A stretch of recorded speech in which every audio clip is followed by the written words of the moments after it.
Tel Aviv est prête pour l'Eurovision. Ce soir, de nombreux bars et clubs retransmettent la finale en direct. Dans cette auberge de jeunesse, la soirée se déroulera dans le salon.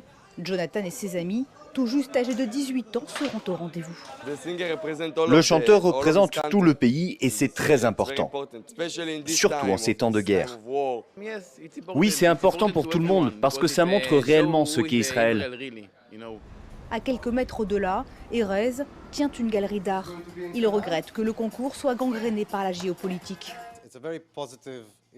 C'est un événement très positif, mais je crains que ces dernières années, il ait été beaucoup trop politisé.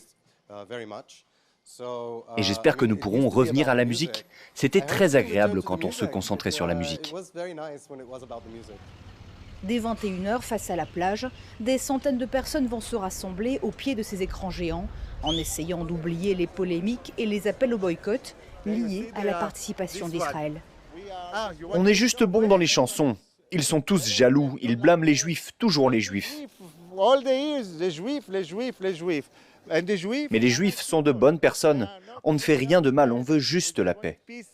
L'an dernier, la candidate israélienne Eden Golan avait terminé à la 5e place, déjà dans un contexte de vive polémique.